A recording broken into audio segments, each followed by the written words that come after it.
여러분 안녕하십니까? 뉴스투데이 경남 시작하겠습니다. 오늘의 주요 뉴스부터 확인해 보시죠. 강원도 대형 산불처럼 불이 나면 주민들은 가장 먼저 이주민 임시 거주시설로 대피해야 하지만 대피소를 안내하는 정부 시스템은 제대로 작동하지 않고 있습니다. 우리 현대사의 비극인 거창 양민 학살 사건의 희생자 추모식이 열렸습니다. 68년 전 국군이 무고한 주민 719명을 학살한 사건이지만 국가배상은 아직 이뤄지지 않고 있습니다. 4.3 국회의원 보궐선거에서 초박빙이었던 창원 성사는 내년 총선에서도 리턴 매치가 될 가능성이 높습니다. 진보든 보수든 단일화가 최대 화두가 될 전망입니다. 정창선 경남 로봇랜드 재단이 원장이 본부장 시절 직원 3명과 함께 급여와 수당을 이중으로 받은 사실이 감사에서 확인돼 경찰에 수사를 의뢰한 것으로 확인됐습니다. 이번 강원도 대형 산불처럼 재난이 발생하면 주민들은 가장 먼저 이주민 임시주거시설로 대피해야 합니다. 하지만 주민들의 무관심 속에 대피소를 안내하는 정부 시스템은 제대로 작동하지 않고 있습니다. 서창우 기자가 그 현장을 취재했습니다. 국가 재난 사태가 선포된 강원도 산불. 축구장 크기의 741배에 달하는 산림이 잿더미로 변했고 이재민 800여 명이 집을 잃었습니다. 경남도 올해 들어 이틀에 한 번꼴로 산불이 발생하고 있는 만큼 더 이상 산불 안전지대가 아닙니다. 그렇다면 대형 산불이 발생하면 주민들은 어디로 대피해야 할까? 산불이나 각종 재난 등이 발생해 대피가 필요한 경우에는 이 같은 표지판이 부착된 곳으로 이동하면 됩니다. 이주민 임시주거시설을 말하는데 지난해 말 경남 지역에 1,200여 곳이 설치됐습니다. 대부분 마을 도서관이나 학교, 행정복지센터들이 대피소로 활용되고 있습니다. 교육 훈련, 그 실제로 한번 해보는 거하고 안 해보는 거는 하는 거 땅 차이가 있을 거고 대피소가 저쪽에 있다는 것에 대해서 지속적으로 한번 찾아갈 수 있게. 하지만 정작 주민들은 임시주거시설에 관심이 없습니다. 반대 방향으로 달려 내려오는 것밖에 더 하겠나. 잘 모르시는 거네요. 네. 그런 건 평소 좀 인지를 해놔야 되는데. 주변에서 그렇게 큰 불이 난 거를 실제로 본 적이 없어가지고 네. 그리고 불 그렇게 크게 날 거라고 생각도 안 해봤고. 국민재난포털에 들어가 지역명을 입력해도 지역의 임시주거시설 명단이 나오지 않습니다. 시스템 오류로 작동하지 않는 겁니다. 저희가 확인을 해보니까 좀 시스템상 오류가 있었어서 막 나오다 안 나오다 그런 식으로 되고 있었더라고요. 주민의 생명과 재산을 보호해주기 위해 마련한 임시주거시설이 정작 주민들의 외면과 정부의 안일한 대응 속에 잊혀져 가고 있습니다. MBC 뉴스 서창우입니다. 우리 현대사의 비극 중 하나인 거창 양민 학살 사건의 희생자 추모식이 어제 열렸습니다. 68년 전 당시 국군이 무고한 주민 719명을 학살한 사건이지만 국가 배상은 아직까지도 이루어지지 않고 있습니다. 이준석 기자가 보도합니다. 1951년 2월 산청과 함양에서 주민 705명을 사살한 육군부대는 거창군 신원면으로 이동해 주민 719명을 학살합니다. 당시 김운섭 씨는 10살. 어머니, 형, 여동생. 그래도 그러니까 나는 사람들이 내 우위로 쓰러졌을 거 아니야. 그 사람들이 내 총알 다 맞아준 거지 뭐. 그 후의 삶도 고통의 연속이었습니다. 한 근 20살 가까이 되도록 나 양말을 못 신어봤어요. 신도 못 신어 맨발로 댕겼지 우리가. 공비 토벌 명목으로 자행한 거창 양민학살 사건 68주기. 희생자들의 넋을 위로하는 행사가 거행됐습니다. 이곳 거창 신원의 주민들이 자국의 군대에 의해 무참히 학살된 지 68년이 지났지만 국가의 배상은 아직 이루어지지 않고 있습니다. 배상특별법안은 2004년 국회 본회의를 통과했지만 당시 고건 대통령 권한대행의 거부권 행사로 폐기됐고 그 뒤론 아예 국회 문턱조차 넘지 못했습니다. 재정 부담을 이유로 정부와 국회가 배상 책임을 미룬 겁니다. 거창 사건 희생자 유족회와 거창군, 군 외에는 희생자에 대한 국가 배상을 더는 늦춰서는 안 된다며 특별법 제정을 촉구하는 공동성명서를 냈습니다. 거창 양민 학살 사건 희생자 배상이 과거 청산의 필수적인 과정이자 더 이상 늦출 수 없는 시대적 요구임을 명심하고 현 국회에는 두 건의 거창 사건 관련 배상 특별법안이 제출돼 법제사법위원회에 계류돼 있습니다. 임기 1년이 남은 20대 국회가 현대사의 아픈 상처를 어떻게 처리할지 지켜볼 일입니다. MBC 뉴스 이준석입니다.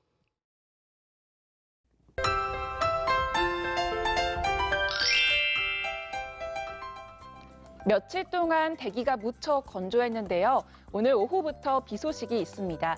예상 강수량은 경남 내륙 지역이 20에서 40mm, 남해안 지역이 30에서 80mm인데요.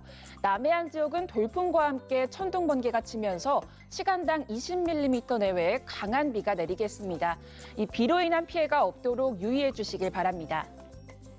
오늘 창원의 아침 최저 기온 8도, 진주는 6도에서 시작하겠습니다. 낮에는 창원, 진주 15도까지 오르면서 어제보다 5, 6도가량 낮겠습니다. 위성 영상입니다. 오늘 구름 많다가 흐려져 오후부터 비가 내리겠습니다. 미세먼지 농도는 좋음 수준 보이겠습니다. 오늘은 어제와 비교해 낮 기온이 크게 오르지 않습니다. 밀양의 아침 최저 기온 6도, 함안은 6도, 창녕도 5도에서 시작하겠습니다. 낮 최고 기온은 밀양 16도, 양산 17도까지 오르겠습니다. 서부 지역입니다. 거창 4도, 진주 6도, 산청 5도에서 시작합니다. 낮에는 거창 14도, 합천 16도까지 오르겠습니다. 바다의 물결은 최고 5m까지 매우 높게 일겠습니다. 오늘과 내일 동해남부 해상에 돌풍과 함께 천둥 번개가 치는 곳이 있겠습니다. 내일 비가 그친 뒤 북풍이 불면서 낮 기온이 크게 떨어지겠습니다. 건강 관리에 신경 써주시길 바랍니다. 날씨 정보였습니다.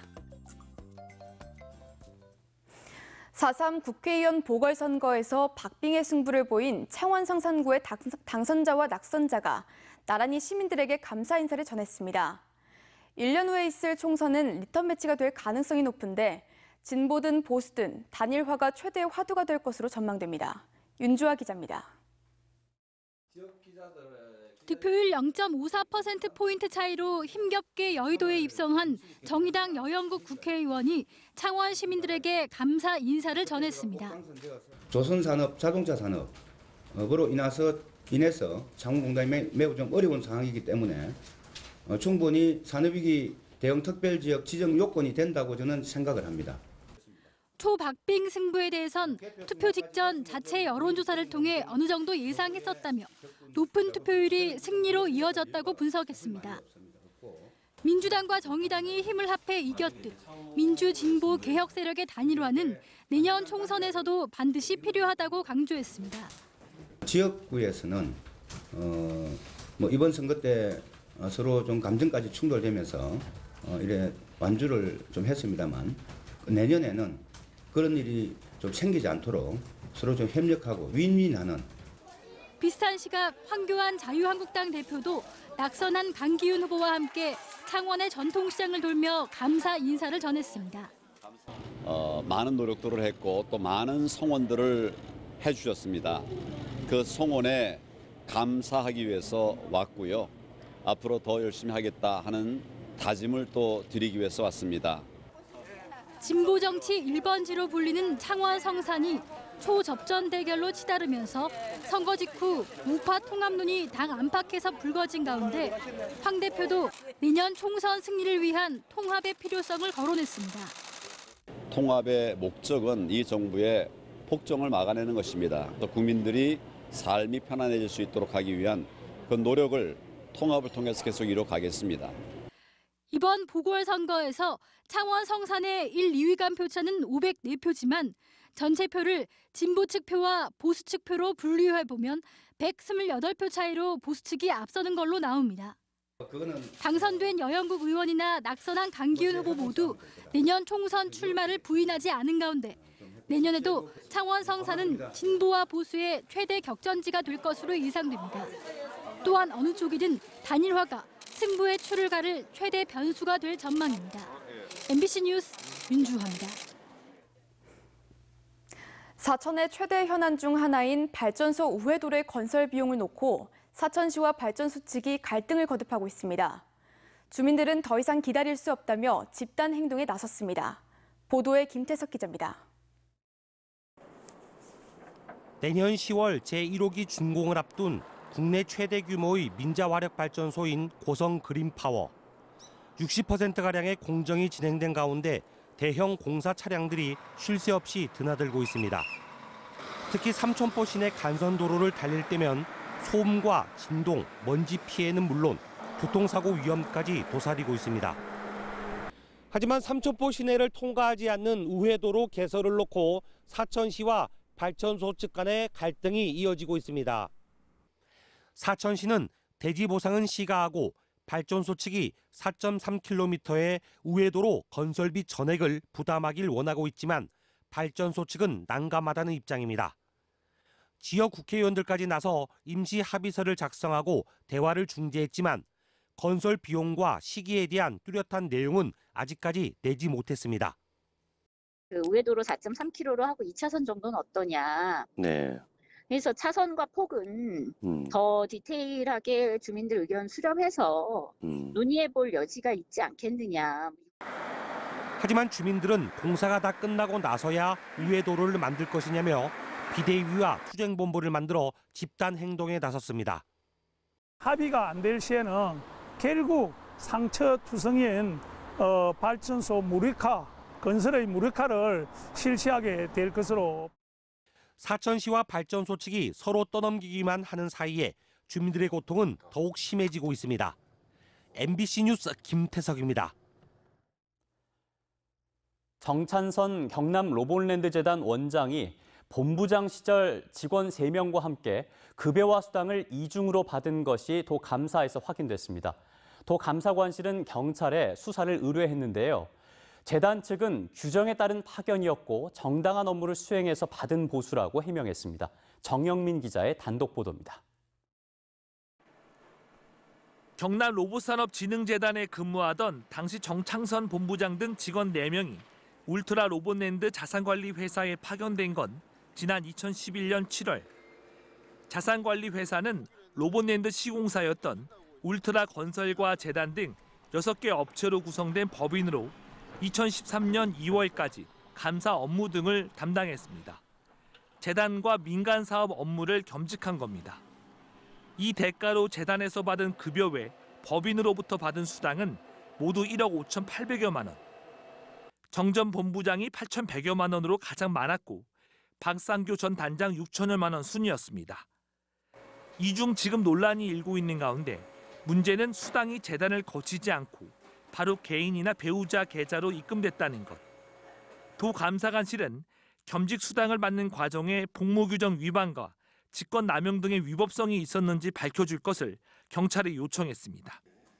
이에 대해 정 원장은 당시 재단의 파견 명령에 따라 법인의 업무를 대신해주고 받은 정당한 대가였다고 주장했습니다. 그러면서 파견과 수당 내용은 재단에서 결정한 사항이어서 본인은 알 수 없다고 말했습니다. 민간사업자가 자금도 못 만들어 오지. 그다음에 자산관리공사 운영도 못하지. 업무가 어떤 업무를 해야 할지도 모르지. 그다음에 로드맵도 모르지. 근데 감사지휘이다 보니까. 겸직 수당 논란을 떠나 자산 관리까지 할 정도로 부실 기업을 사업자로 선정한 데 있어 출자 기관인 경상남도와 창원시도 자유로울 수 없어 보입니다. MBC 뉴스 정영민입니다. 내구장 소식입니다. 희망천사 제115호 기부금 기탁증서 전달식이 오늘 오전 10시 거제시청에서 진행됩니다. 따오기 야생방사 대비 토종어류 방류 행사가 오늘 오전 11시부터 창녕군 따오기 보건센터에서 열립니다. 2019년 건강심리걷기 행사가 오늘 오전 11시 통영시 용화사 일원에서 개최됩니다.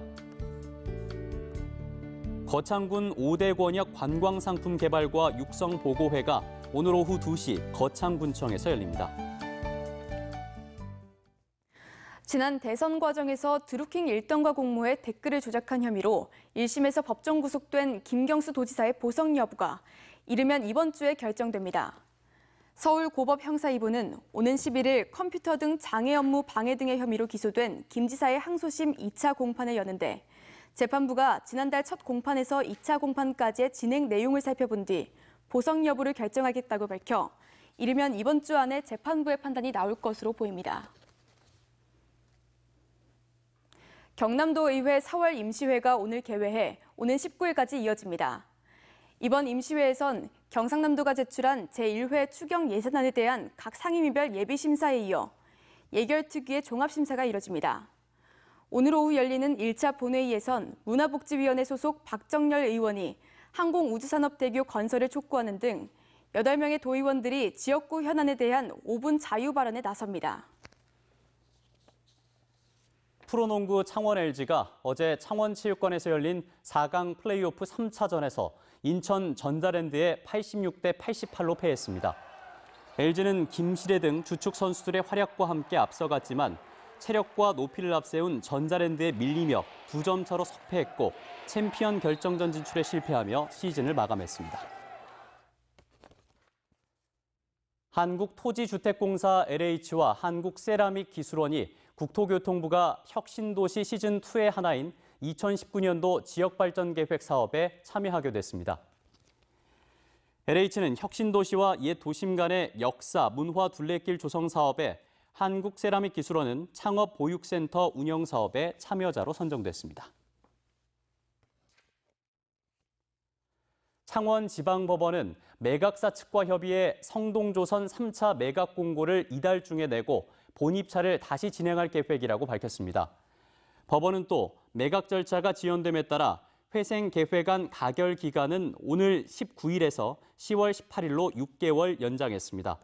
한편 성동조선 노조는 3차 매각 공고를 앞두고 정부의 전폭적인 지원이 필요하다며 투쟁에 나서겠다고 밝혔습니다.